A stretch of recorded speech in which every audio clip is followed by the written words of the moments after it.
The storm had been raging for 3 hours when the knock came. Alina Winters pressed her palm against her still flat stomach, feeling the phantom flutter of life growing inside her. The penthouse apartment felt like a tomb, all marble and glass, and memories she couldn't escape. Rain lashed against the floor-to-ceiling windows, each drop like a bullet against her already shattered nerves. She'd been sitting in the dark for hours, staring at the divorce papers scattered across her coffee table. 3 weeks since she'd signed them. 3 weeks since she'd officially ended her marriage to David Sterling, the tech billionaire who had promised her forever under a canopy of Manhattan stars. The knock came again, more insistent this time. Alina's heart hammered against her ribs. No one could get up to the penthouse without clearance. Security was tighter than Fort Knox in this building. She'd specifically chosen this place after. The divorce became public because photographers couldn't reach her here. Thunder rolled across the city, shaking the windows. The knock turned into pounding. "Alina, please, I know you're in there." Her blood turned to ice. That voice, deep, familiar, carrying the same authority that had commanded boardrooms and built empires. The voice that had whispered promises in her ear during lazy Sunday mornings. Voice that had stammered, "Excuse us," while another woman adjusted her dress in his office. "David." She pressed her back against the door, willing herself to disappear. How had he gotten past security? How had he even known she'd be here instead of at one of her other properties? "Alina, we need to talk. I got your message." The message. 8 words that had taken her 3 hours to send. "We need to talk." Pregnant. She'd turned off her phone immediately after, unable to face his response. "I'm not going anywhere until you open this door." His voice carried that familiar stubborn edge. She could picture him on the other side, soaked from the storm, his dark hair plastered to his forehead. Even disheveled, David Sterling commanded attention. It was part of what had drawn her to him at that venture capital conference 2 years ago. Another crash of thunder. The lights flickered. The building's losing power. David called through the door. "My helicopter barely made it through the storm. I'm not leaving, Alina." Not this time. Helicopter, of course. Only David would risk flying in weather like this. The same reckless determination that had built Sterling Technologies from a college dorm room project now focused entirely on her door. Alina's hand moved to the deadbolt. Every rational part of her brain screamed warnings. This man had destroyed her trust, shattered her faith in love itself. She'd built her wellness empire, Harmony Life, on the principle that balance was everything. David Sterling was chaos incarnate, but he was also the father of her child. The knock came softer now, almost pleading. "Please, just 5 minutes. Let me explain about Camila Rodriguez." The company's VP of marketing with her red dress and satisfied smirk. The woman who had been pressed against David's mahogany desk when Alina walked in with lunch from their favorite Italian restaurant. "There's nothing to explain," Alina whispered to the door, knowing he couldn't hear her. "There's everything to explain," he said, as if he'd heard anyway. "I have proof. Security footage, phone records, witness statements. She orchestrated the whole thing, Alina. She timed it perfectly with your surprise visit. Proof." Alina's hand hovered over the deadbolt. In 3 months, he'd never tried to defend himself, never offered explanations or excuses. His silence had been almost worse than the betrayal itself. The lights went out completely. Emergency generators kicked in, bathing the hallway in an eerie red glow that seeped under her door. "The storm's getting worse," David said, his voice closer now, as if he'd pressed his forehead against the door. "I'm not asking for forgiveness. I'm not asking you to take me back. I'm asking for a chance to tell you the truth about what you saw." Alina closed her eyes. The baby inside her deserved better than parents who couldn't be in the same room without devastating each other. But it also deserved better than a father who thought truth could be parceled out on his timeline. Her fingers found the deadbolt. 1 turn. That's all it would take to let chaos back into her carefully controlled world. Outside, the storm raged on, and David Sterling waited in the darkness for her decision. The deadbolt turned with a soft click. Alina opened the door to find David Sterling transformed. Gone was the polished tech mogul who graced magazine covers. His usually immaculate suit was soaked through, clinging to his broad shoulders. Water dripped from his dark hair onto her marble floor. His steel gray eyes, normally calculating and controlled, held something she'd never seen before. Desperation. "You look terrible," she said, stepping back to let him in. "I haven't slept in 3 days." He moved into her apartment with careful steps, as if afraid she might bolt. The emergency lighting cast strange shadows across his face, making him look older, more vulnerable. "Thank you for opening the door. Don't thank me yet." They stood in her living room, an ocean of tension between them. Alina wrapped her silk robe tighter around herself, suddenly aware of how little she wore beneath it. 3 months ago, David would have pulled her close, buried his face in her neck, told her how much he'd missed her. Now they were strangers sharing space. "You said you had proof," she said. David reached into his jacket and pulled out a tablet, its screen cracked from the storm. "My private investigator compiled this 2 weeks ago. I've been trying to figure out how to show you without seeming like I was making excuses, and now, we're having a baby." The words hung between them like a bridge neither dared cross. "Everything changes with a baby, Alina." She moved to the windows, needing distance. The storm had turned Manhattan into a blur of lights and rain. "Show me." David's fingers moved across the tablet screen. Even soaked and exhausted, he commanded technology like a conductor leading an orchestra. The screen filled with security. Footage timestamp from 3 months ago. "This is from the hallway outside my office. Watch the timing." Alina saw herself entering the building, carrying the lunch she'd brought from Marcello's. The timestamp showed 12:47 p.m. Then the footage switched to another camera, showing Camila Rodriguez entering David's office at 12:43 p.m. "She knew you were coming," David said softly. "Look at this."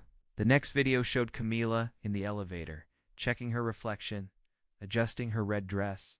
Her expression wasn't one of passion or spontaneity, it was calculating, predatory. "Phone records show she called you that morning," David continued. "Suggested you surprise me with lunch. She knew your routine, knew you always brought food." From Marcello's on Fridays, Alina's chest tightened. She remembered that call. Camila's bright voice suggesting she surprised that workaholic husband of yours. It had seemed like friendly advice from a colleague.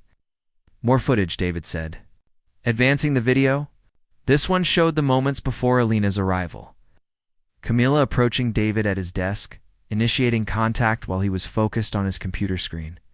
His body language was clearly uncomfortable, stepping back, holding up his hands.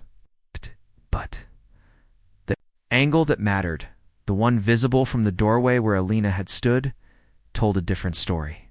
From her perspective, it had looked like intimate embrace. "She positioned herself perfectly," Alina whispered. "There's more." Email records showed months of planning. Camila researching Harmony Life's competitors, documenting Alina's schedule, even tracking the venture capital deals that might benefit from David being suddenly single and available. "She wanted to destroy your company," David said. Harmony Life was threatening her own investment portfolio. "She had stakes in 3 of your biggest competitors." Alina sank onto her sofa, the tablet slipping from her trembling hands. "Why didn't you tell me this before? Why did you let me walk away believing you'd betrayed me?" David's jaw tightened. In the red emergency lighting, he looked like a man being tortured, because I was ashamed. Because for a split second, when she touched me, I didn't immediately push her away, because I let pride and shock paralyze me instead of chasing after you. A split second. 3 seconds. Maybe 4. Long enough for you to see something that wasn't real, but looked real enough to destroy us. The admission hung between them like a confession at church. Alina understood now why he'd never defended himself. In David's black and white world, hesitation was the same as guilt. Those few seconds of shock had condemned him in his own mind. "I should have run after you," he continued. "Should have explained immediately. Dead. I let my pride convince me that if you truly loved me, you'd trust me enough to ask questions before walking away. And I let my trauma convince me that. All men eventually betray the women who love them." The words escaped before she could stop them, carrying the weight of her father's abandonment. Her first boyfriend's infidelity, A lifetime of learning that loving someone meant preparing for heartbreak. Thunder crashed overhead, shaking the building. Emergency lights flickered, plunging them into momentary darkness before struggling back to life. "I'm pregnant with your child," Alina said into the flickering red light. "And I don't know how to forgive you for something you didn't actually do." David moved closer, close enough that she could smell his cologne mixed with rain and desperation. "Then don't forgive me for that. Forgive me for letting you leave. Forgive me for 3 months of silence when I should have been fighting for us. David, I love you. Lena, I've loved you since that conference when you told off those venture capitalists for underestimating women entrepreneurs. I loved you when you built Harmony Life into an empire. I loved you when you walked away from me, and I love you now, carrying our child." The storm outside seemed to pause, waiting for her response. Lena looked at this man who had once been her everything, now revealed as both more innocent and more guilty than she'd believed. He hadn't betrayed her with another woman, but he had betrayed her trust by assuming she'd choose him over her own eyes, her own experience, her own fears. The question now was whether love was enough to bridge that gap, whether some broken things stayed broken, no matter how much you wanted to fix them. "I need air," Alina said, moving toward the terrace doors. Lena, it's a hurricane out there, but she was already sliding the glass door open, stepping onto the covered terrace that had once been their sanctuary. Wind whipped her dark hair around, her face carrying the scent of rain and possibility. The city spread below them, millions of lights flickering through the storm like fallen stars. David followed, his presence solid and warm behind her, despite the chaos of the weather. "This is where you proposed," she said, not turning around. "I remember you promised me forever under these same stars. Said you'd never give me reason to doubt you. I didn't give you reason. Camila did." Alina spun to face him, her silk robe billowing in the wind. "You gave me silence, David.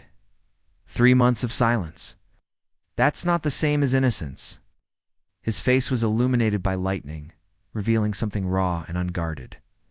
"I was protecting you." "From what? From me? From the kind of man who freezes when his wife needs him most. From the kind of husband who lets pride matter more than love." The admission hit her like a physical blow. She'd expected defenses, justifications, the corporate speak he used to navigate hostile boardrooms. Instead, he was offering her something more dangerous.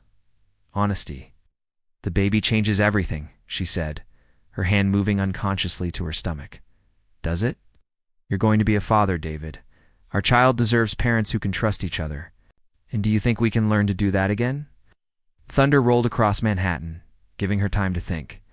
The storm was moving past them now, its fury spent against the city's steel and glass. In its wake, the air felt charged, electric, with possibility. "I don't know," she admitted. "I built my entire company on the principle that balances everything. That inner peace comes from aligning your actions with your values, but loving you feels like choosing chaos." David stepped closer, close enough that she could see the exhaustion in his eyes. The 3 days of sleepless nights written across his features. Maybe some things are worth a little chaos. A little... "David, you flew a helicopter through a hurricane to get here. You've never done anything in small measures." "No," he agreed, "and I don't intend to start now." For she could process his meaning, he was moving, dropping to one knee on the rain-slicked terrace. From his jacket pocket, he pulled out a small velvet box. "David, no. I'm not proposing," he said quickly. "We're already divorced. I'm asking for something harder." He opened the box. Inside wasn't her engagement ring, the flawless diamond, solitaire that now sat in her jewelry box, unworn since the divorce. This was something new. A simple band of platinum engraved with coordinates. "The latitude and longitude of this terrace," he explained. "Where I first told you I loved you, where I promised you forever, where I'm now asking for a second chance." "David, I'm not asking you to marry me again. I'm asking you to co-parent our child. Let's build something new from the wreckage of what we had to choose trust over fear, one day at a time." Lena stared at the ring, her heart hammering against her ribs. It would be so easy to say yes, to fall back into his arms and pretend the last 3 months had been a nightmare. But she'd learned the hard way that love without trust was just beautiful destruction. What about Camila, she asked. Fired, prosecuted for corporate espionage.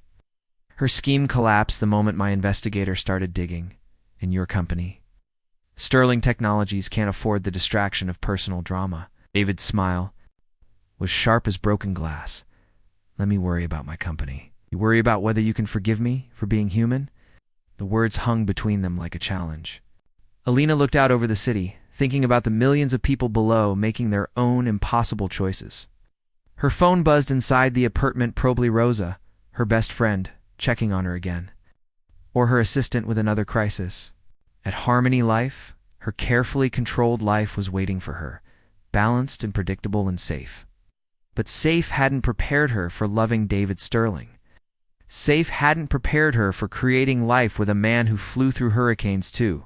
Reach her. If we do this, she said slowly, we do it on my terms. Name them couples therapy. Weekly sessions, no excuses. Done. Separate homes until we figure out if we can actually trust each other again. His jaw tightened, but he nodded. Done. And if it doesn't work, if we can't make this co-parenting thing work without destroying each other, you give me space to raise our child without interference. That one hit him like a physical blow. Lena, promise me. David, promise me you won't use your money and power to control this situation if it goes wrong?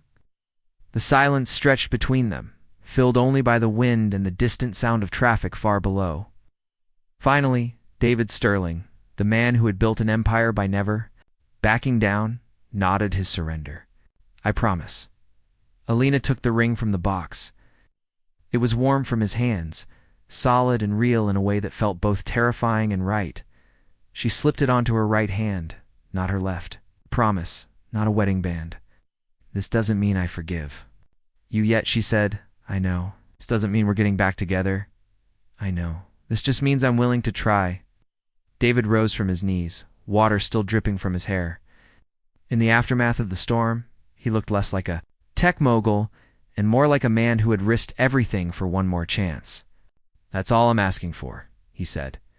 A chance to prove that some broken things can be fixed. Lightning flickered across the horizon, illuminating the city spread below them. Somewhere in that maze of steel and ambition, their future was waiting to be written. But first, they had to learn how to trust each other again, and that, Alina suspected, would be the hardest thing either of them had ever done. 6 weeks later, Alina sat in Dr. Sarah Chen's office, her hands folded over the small but unmistakable curve of her belly. Across from her, David occupied his chair like a man preparing for hostile negotiations, his shoulders rigid with the kind of tension that had once built empires and now threatened to tear apart their fragile peace. We're fighting about everything, Alina said to the therapist. Baby names, birthing plans, where the child will go to school. David wants to control every detail. Want to be involved, David corrected, his voice carrying that familiar edge. Of authority, there's a difference. Dr. Chen made a note on her tablet. The afternoon light filtering through her office windows was soft, almost forgiving, but it couldn't hide the exhaustion in both their faces. 6 weeks of weekly sessions, of carefully negotiated phone calls and tense dinners, of learning to navigate a relationship that existed in the strange space between divorce and reconciliation. David, when you say you want to be involved, what does that look like to you? I want my child to have the best of everything. The best doctors, the best education, the best opportunities. I have the resources to provide that. And Alina, how does that make you feel? Not like I'm being managed instead of partnered with? Alina's voice was steady, but her hands betrayed her, fingers twisting the platinum band on her right hand. Suggestion he makes comes with a price tag. Every decision becomes about what money can buy instead of what our child actually needs. David turned to her, something like hurt flickering across his features. I'm trying to take care of you both. I don't need you to take care of me. I need you to trust me to make good decisions for our child. I do trust you. No, you don't. You trust your research team, your financial advisors, your network of experts. You don't trust me. The silence in the room was heavy with truth. Dr. Chen set down her tablet and leaned forward slightly. David, I'd like you to try something. Tell Alina one thing you trust about her as a mother. His mouth opened, then closed. For a man who commanded boardrooms and gave interviews to international media, The simple request seemed to paralyze him. "I trust that you'll love our child," he said finally. "That's not trust," Alina said quietly. "That's biology." A lot. Outside the office windows, Manhattan hummed with its usual energy, but inside this room, two people who had once promised each other forever struggled to find their way back to basic faith. "I don't know how to do this," David admitted, the words barely audible. "Do what?" Dr. Chen asked. "Trust without controlling. My father taught me that if you want something done right, you do it yourself. If you want to protect something valuable, you manage every variable. I've been doing that my whole life." Lena felt something shift inside her chest. In all their months of marriage, David had rarely mentioned his father. The tech pioneer, whose death in a plane crash had left 15-year-old David to build his empire from grief and determination. "I can't manage you," he continued, looking directly at Alina for the first time that session. "I can't control how our child turns out or whether they'll be safe or whether they'll love me, and that terrifies me." The confession hung in the air like a bridge neither of them had expected to find. "I built Harmony Life because I needed to prove I could create something beautiful from nothing," Alina said softly. "After my father left, after every man I trusted found ways to disappoint me, I needed to prove I didn't need anyone else to be whole. And now I'm carrying the child of a man who scares me because loving him means giving up control too." Dr. Chen made another note. "What would it look like if you both gave up some control?" "Chaos," David said immediately. Maybe the therapist agreed, or maybe it would look like trust. After the session, they walked to a small cafe near the therapist's office. The October air carried the first hint of winter, and Alina pulled her coat closer around her growing belly. David walked beside her, his hands deep in his pockets, both of them processing the hour they'd just endured. "I've been thinking about names," she said as they sat down with their coffee. "The list I sent you wasn't helpful?" "David, you sent me a spreadsheet with demographic data and career outcome projections for different names." He had the grace to look embarrassed. "I thought research would be helpful. What I'd like to know is if there are any names that mean something to you. Personally. Family names, maybe." David stirred his coffee, considering. "My mother's middle name was Alina." Alina's breath caught. In 2 years of marriage, David had mentioned his mother exactly twice. The woman who had died when he was 10, leaving him alone with a father, too consumed by ambition to notice his son's grief. "Alina Sterling," she said, testing the sound. "Alina Winters Sterling, maybe." It was a small concession, but it felt enormous. The acknowledgement that their child would carry both their names, both their legacies, if it's a boy, she asked. "I don't care about carrying on the Sterling name," David said quietly. "I care about raising a child who knows they're loved by both parents." Alina reached across the table and took his hand. His fingers were warm, familiar despite everything that had changed between them. "I'm scared too," she admitted. "Scared that loving you again will mean losing myself again. Scared that our child will grow up watching us destroy each other. What if we don't destroy each other? What if we do?" David's thumb traced circles on her palm, a gesture so familiar it made her chest ache with memory. "Then we'll rebuild," he said. "We'll keep rebuilding until we get it right." That night, Alina lay in her empty bed. "Come on." One hand on her belly where their daughter was growing. "Alina?" She whispered the name into the darkness. Imagining a little girl with David's determination and her own stubborn independence. Her phone buzzed. With a text from David. "Thank you for trusting me," with her name. She typed back, "Thank you for trusting me with everything else." It wasn't forgiveness yet. It wasn't the end of their story. But it was the beginning of something new. Something built not on the ashes of their marriage, but on the harder foundation. Of choice, every day they would choose to try again. Every day they would choose trust over fear, hope over history. And maybe, Alina thought as sleep finally came, that would be enough to build something that could last. Alina Marie Winters Sterling arrived 3 weeks early on a snow-covered February morning, announcing her presence to the world with the same dramatic flair that seemed to run in her father's DNA. Alina had been in David's penthouse office, reviewing the co-parenting agreement their lawyers had finally hammered out. when her water broke all over his Italian leather chairs. "This is not how we planned this," she gasped, clutching his desk as the first contraction hit. "When have we ever done anything according to plan?" David was already on his phone calling his driver, his voice steady despite the panic in his eyes. The blizzard that had shut down half of Manhattan meant no helicopter, no sirens. Just David's Range Rover fighting through empty streets while Alina breathed through contractions and tried not to laugh at the absurdity of it all. "Remember our first date?" she said through gritted teeth as another wave of pain crashed over her. "The venture capital conference where you told me my presentation was technically impressive but emotionally vacant. That wasn't our first date. That was you getting humbled by someone in a better suit." David's laugh was tight with worry and something else. "Our first real date was 3 weeks later. You made me dinner in your apartment and burned the salmon. You ate every bite. I was trying to impress you. You could have just ordered takeout. I wanted to see what you'd do if something went wrong." Another contraction, stronger this time. "And what did I do?" "You made pasta from scratch.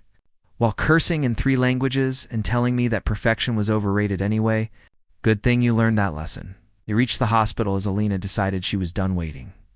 Dr. Martinez, Alina's obstetrician, met them at the emergency entrance with a wheelchair and the kind of calm competence that had made David approve of Alina's choice in medical care. "Looks like we're having a baby today," Dr. Martinez announced, wheeling Alina toward the elevator. David caught her hand as they moved, his fingers intertwining with hers like they had during their wedding. During their divorce, during 6 months of rebuilding something neither of them had believed could be fixed. "I love you," he said quietly, the words carrying the weight of everything they'd been through. "I love you too," she replied, and for the first time in 8 months the words felt completely true. Alina entered the world at 3:47 p.m., weighing 6 pounds and 2 ounces, with a shock of dark hair and her father's determined chin. She took one look at her parents and screamed her displeasure at the bright, cold world outside the warmth she'd known. "She's perfect," David whispered, tears streaming down his face as Dr. Martinez placed their daughter on Alina's chest.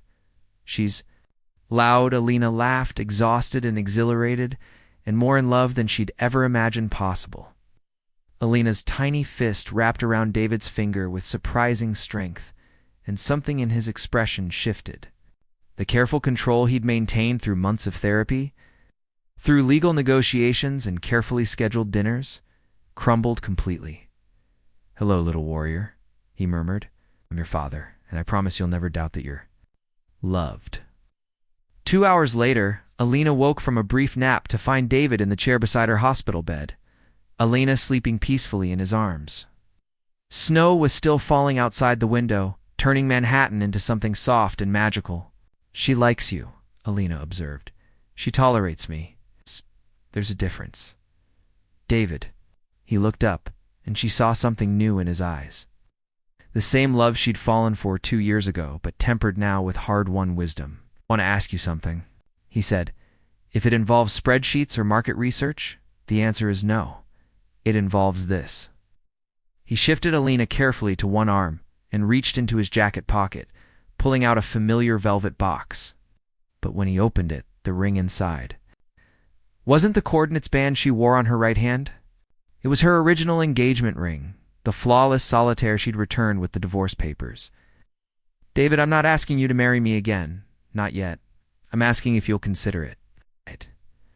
When you're ready, when we're both sure this thing we've built can last." Alina looked at the ring, then at Elena's perfect sleeping face, and at the man who had risked everything to prove that some broken things could be rebuilt into something stronger. "Ask me again in a year," she said. "A year? Alina will be walking by then. We'll know if we can survive sleepless nights and diaper changes and all the chaos that comes with raising a tiny human together." Ow. David's smile was soft as snow, bright, as the city lights reflecting off the hospital window. "And if we survive all that, then ask me again, and if you say yes, then we'll have a wedding where Alina can be the flower girl, and Rosa can stop asking me when I'm going to stop punishing myself for being human." Alina stirred in her father's arms, making the small sounds that babies make when they're dreaming.